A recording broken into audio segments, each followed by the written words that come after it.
Selamun aleyküm.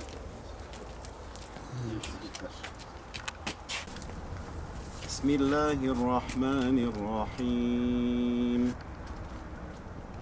Ya eyyühellezine amenu ista'inu bis sabri ve salah. İnnallâhe ma'as sabirin.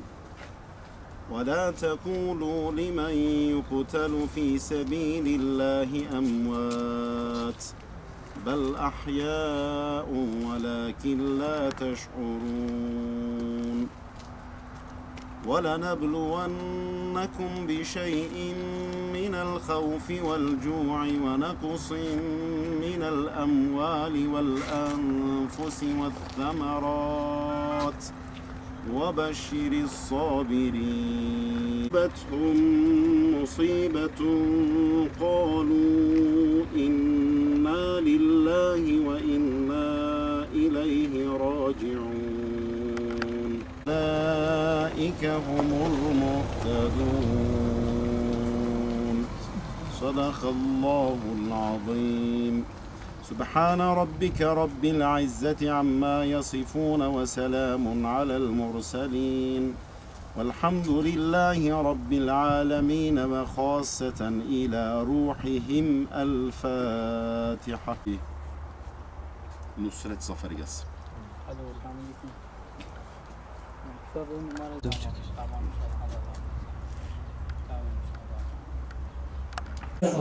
Aşertan barek be. Tecim barek be. Selamun aleyküm.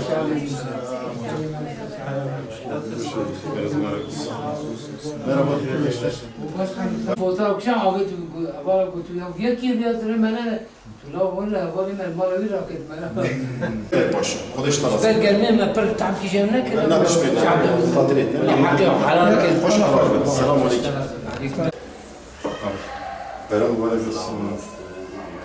Nasılsın abi? İyisin inşallah. Bu kimdir? Selamünaleyküm. Enes. Gel hele gel. Gel Enes gel. Böyle mi geçiyoruz abi? Ha. Açalım bunu ya. Ne demek? Bak. Çok güzel. Bak arkada da tekerleği var. Arkada da bir tekeri var. Gördün mü? Ya. Aferin sana. Tamam. Martıza beni terk eder. Teşekkür Ozan ederim. mezarında onun evinde. Aferin sana beni. Allah razı olsun. Teşekkür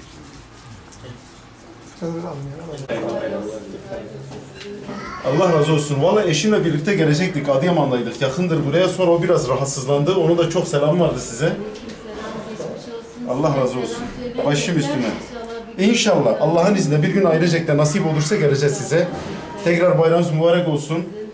Allah-u Teala bizi şehidimizin şefaatinden mahrum etmesin. Yaşı küçük kardeşimizin ama velayet makamı çok çok büyüktür. Bunu biz gözümüzle görüyoruz, kulağımızla işitiyoruz. Allah size dünyada bir acı vermiş ama acının yanında çok büyük bir bahtiyarlık da vermiş. O büyük bir nimet olacak. Allah bizi onun şefaatinden mahrum etmesin. Var mı bir isteğiniz Hatice abla? Allah razı olsun. Allah'a emanet olun. Selamun aleyküm.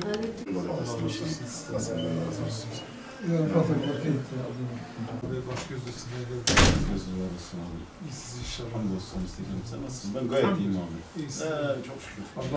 Allah amanı kabul et. Allah razı olsun. Allah senden razı olsun. Rabbim kardeşimizin şehadetini kabul makbul eylesin. Bir kez daha makamını âli etsin. Bizi de şehidimizin hayrından, bereketinden, şefaatinden mahrum etmesin. Aramızda da eksik etmesin inşallah. En değerlilerimizi Allah için vermedikçe Allah Teala ne diyor? Şöyle aşağı. Ama açarsak üç beraber düşebilir. Aytaş böyle. Allah'ın hikmetine akıl sır ermez ya. Senin adın ne değil? Hüseyin. Sen kaçıncı sınıfa gidiyorsun Hüseyin? Bire mi geçeceksin daha? Birden ikiye mi geçtin yoksa? Bire geçecek daha. Bu yakışıklı? Hasan nasıl? 3 tanesidir. Aytaş mı Hasan Nasrullah bıraktı? İkisi çok benziyor. Hasan Sure sen kaçıncı sınıfa geçtin? Ben 5. 5. sınıfa mı geçtin? Tabii. O zaman orta 1'e geçtin. İmam Hatip'e mi geçtin? Ne? İmam Hatip'e mi gideceksin?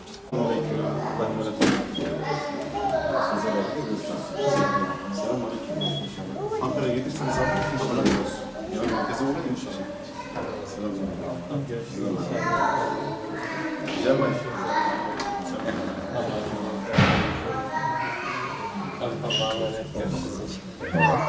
Bu da Mustafa. Arabam var.